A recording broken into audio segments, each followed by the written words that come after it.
Buenas tardes a todos nuestros radioescuchas aquí WW Radio Latino 2, transmitiendo para el mundo. Estamos aquí en La Voz del Pueblo con Wellington Pérez, Isaac Guillén y una invitada muy especial, ya que este es una fecha especial para todos los que componemos el equipo de La Voz del Pueblo. Una invitada de lujo, la doctora Susana Robalino. Así que vamos ya de inmediato a presentarle a la doctora. Mil disculpas a todos los que esperaban que a las 6 de la tarde comenzara el programa. Lamentablemente había que hacer ajustes aquí en la emisora y por esa razón nos hemos demorado, pero ya estamos listos y dispuestos a trabajar por ustedes. También les quiero recordar que desde Argentina vamos a tener a Andrea Luna y estamos esperando la comunicación con la licenciada Angie Urbáez. Así que ya en pocos minutos vamos a confirmar la participación de estas dos personas en este programa especial de día sábado.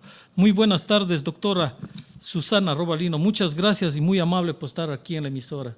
¿Cómo está usted? Muchas gracias, señor director, a usted y a todos los radioescuchas de Latino 2. Bueno, vamos a mandar unos saludos a Cuenca antes ya de comenzar todo lo que va a ser la entrevista y la conversación con la doctora, al señor Raúl Pérez Valladares, que nos tiene que estar escuchando. También allí en New Jersey, a nuestro amigo Jimmy Jiménez, que está debe estar conectado porque tiene también algunas preguntas que hacerle a la doctora, y a otros amigos también allá, John Lagos, a Ricardo Castillo, en Cuenca Salvador Pérez, Santiago Andrés Méndez, y en Loja a Carlos Burneo, que posiblemente iba a sacar un poquito de tiempo de los compromisos que tenía para estar en contacto con Radio Latino 2. Quiero recordarles que la doctora Susana Robalino es doctora en leyes del Ecuador, para algunos amigos y hermanos latinoamericanos que nos deben de estar escuchando, también lo mismo en Argentina. Entonces, todo lo que se trate en este tema con la doctora en cuanto a las leyes se está hablando solamente de Ecuador.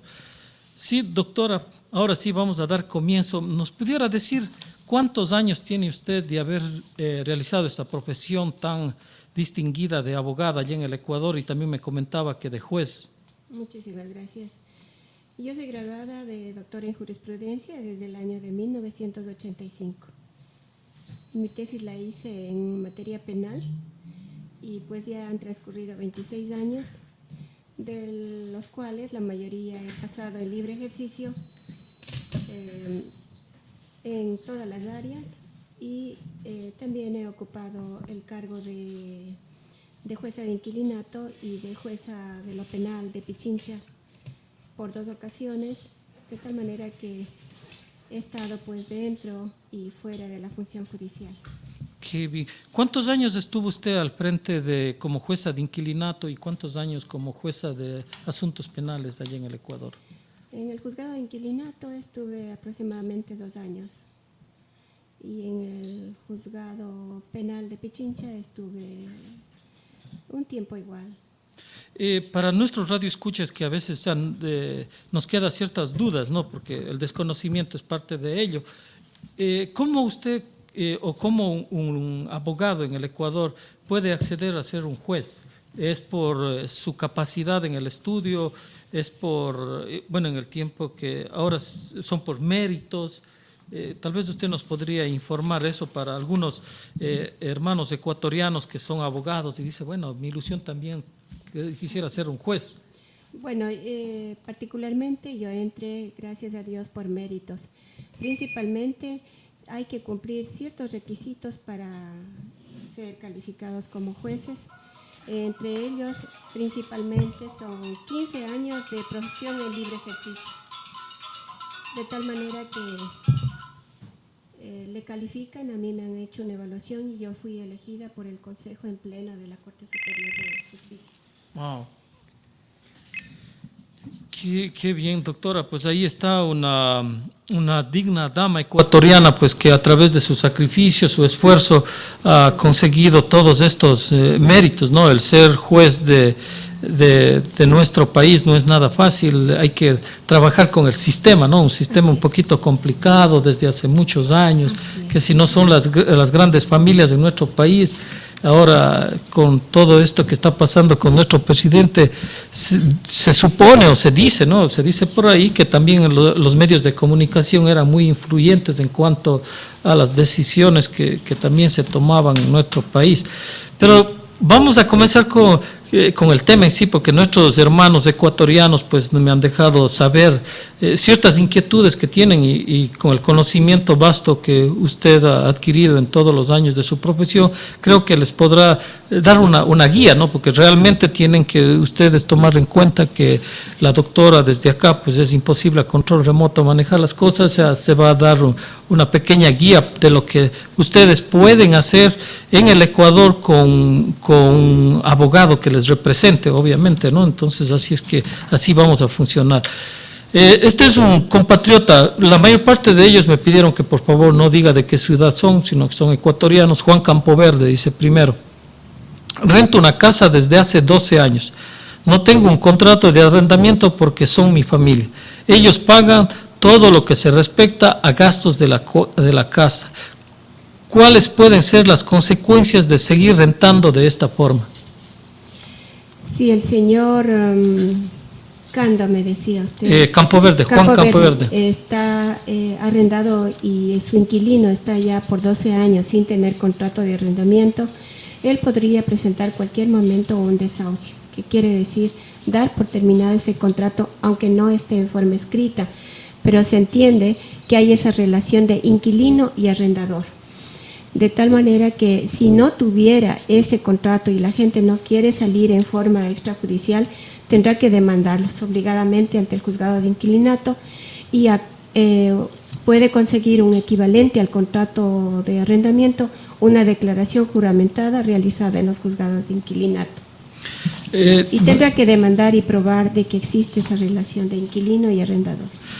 Sí, me recuerdo que el otro día que conversaba con usted y me quedó, me quedó bien claro, pero también me dio un susto, porque le había preguntado qué tiempo necesita una persona que renta una casa para tomar posesión, o no creo que sea la palabra correcta, pero cómo él podría apropiarse de esa casa y en qué tiempo, siendo de antemano que lo que él nos dice es un tanto peligroso porque él no tiene ningún comprobante de que está pagando ningún tipo de gasto de la casa. Sí, lamentablemente la gente pues de mala fe podría actuar queriendo posesionarse del inmueble. Lo puede hacer mediante 2 vías: el amparo posesorio y una prescripción adquisitiva de dominio. En estas 2 figuras legales surte el tiempo más posesión, o sea, 12 años que ha permanecido ahí y la posesión de ellos sin ninguna interrupción, con la calidad de señor y dueño, podrían demostrar ante un juez de que no han tenido la interrupción del arrendador y prácticamente podrían estar queriéndose hacer dueño o apropiarse del inmueble. Wow. Sí. Ellos también en estos tipos de juicios tienen que demostrar con prueba que, por ejemplo, estos pagos del impuesto predial, consumos, gastos, etcétera, y el juez podría estar calificando estos gastos como actos posesorios de la persona que está ahí en el inmueble. Vamos a suponer que el arrendador tiene que estar siempre pendiente.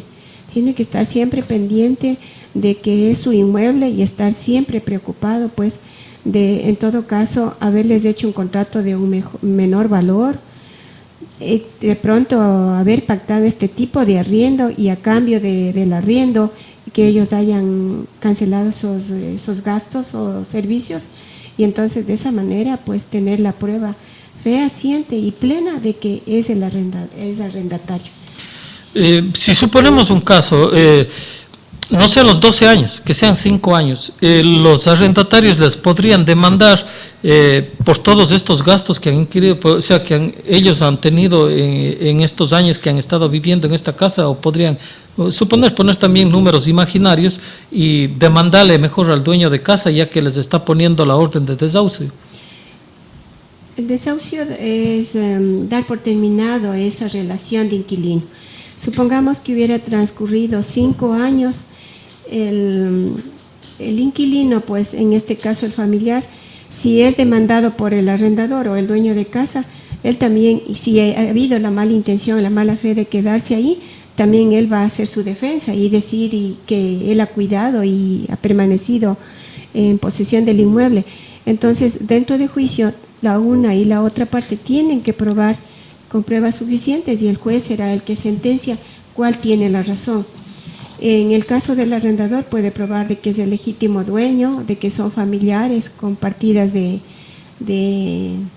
la afiliación que tienen entre ellos, y también demostrar de que nunca ha pagado los arriendos de ese familiar porque no tiene los recibos correspondientes de los cánones arrendaticios.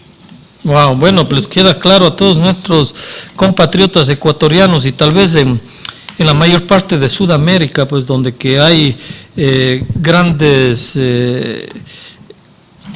cantidad de personas que están fuera del país, viviendo fuera del país, e invierten allá, entonces confían todo sobre los familiares, ¿no? Propiedades, casas, entonces hay que siempre tener muy escrito todo, ¿no? Ante un profesional para que después no se presenten este tipo de inconvenientes. Sí, justamente la mejor recomendación es de que debe existir un contrato de arrendamiento, en donde todo contrato va implícita la voluntad de las partes, y en este caso del arrendamiento es el inmueble que le da por un precio pactado como canon arrendaticio. Wow. Sí. Bueno, ya nos queda claro esa parte. Ahora, esta pregunta de un compatriota ecuatoriano también nos sorprende, porque siempre uno espera que la familia en el Ecuador sea quien le apoye, quien le proteja, quien le cuide lo que uno con tanto sacrificio aquí ha tenido que hacer para conseguir esos bienes materiales, que es la razón que estamos acá, porque nadie me va a decir que viene solamente por conocer Nueva York, trabaja tantos años y no es sino por los bienes materiales, que yo, de la mayor parte de personas que yo conozco, definitivamente todos están por la misma causa, bienes materiales, sacrificando la familia, sacrificando amigos, sacrificando la juventud. Mucha gente ha venido muy joven, 16, 17 años, y ha trabajado, y vemos que los hombres ya tienen unos 50 años aquí y todavía siguen trabajando, y que tienen allá casas, tienen propiedades que en muchos de los casos ni siquiera llegan a disfrutar. Entonces ahí hay que tener mucho cuidado que todo ese trabajo, que todo ese esfuerzo no se pierda. Y aquí hay un caso tremendo. Carlos Mazabanda dice: me falsificaron la firma, mi cuñado, y se apoderó de todo mi patrimonio. ¿Qué puedo hacer si no tengo quien me represente? ¿Qué puedo hacer? Otra vez repite el señor, un poco desesperado, porque según conversé con él, el problema principal es que toda la familia de él está en contra y están a favor de un cuñado un poco sinvergüenzón que les tiene medio lavado el cerebro, y toda la familia está disfrutando. El hombre tiene su pequeña, ha adquirido, mejor dicho, una pequeña fábrica. No tengo claro si es de calzado o casacas, pero lo cierto es que todo eso, más el carro, más la casa, se han apropiado de eso. Ya. Se entiende que la falsificación de la firma lo debe haber hecho en documentos públicos o privados, de tal manera que el señor puede denunciar o acusar con una querella concretamente esta falsificación de documento, y esto acarrea pues una acción penal en donde tiene la persona acusada en este caso y del juez sentenciar y probar de que esta firma fue falsificada de este señor que está acá. Determinará pues bajo pruebas, en este caso un peritaje, un examen grafológico que se llama, y entonces determinar que la firma y rúbrica no son del señor del que aparentemente se hizo dueño. Entonces esto acarrea, pues como le digo, una acción privada, penal privada, y el señor pues podrá recuperar sus bienes probando de que le falsificaron su firma. Ahí va una pregunta de las oficinas de aquí del gobierno.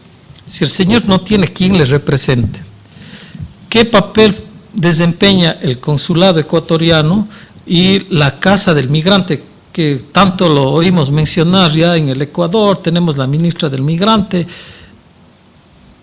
No sé hasta cuánto sea su conocimiento de que haya habido un tipo de caso así y que las oficinas del CENAMI hayan tomado algún tipo de responsabilidad para ayudar a este compatriota, ya que el presidente siempre dice que los que realmente tienen el poder son los mandantes, ¿no? Entonces, en este caso son los ciudadanos ecuatorianos en cualquier parte del mundo que se encuentren, y más un migrante que ha hecho su gran esfuerzo de dar vida a otras personas allá, enviando su dinero para que tengan fuentes de trabajo. ¿Qué es lo que usted nos puede decir en cuanto al consulado ecuatoriano y a las oficinas del CENAMI, si ellos, teniendo acá diferentes representantes, tienen la obligación de trabajar con este compatriota ecuatoriano?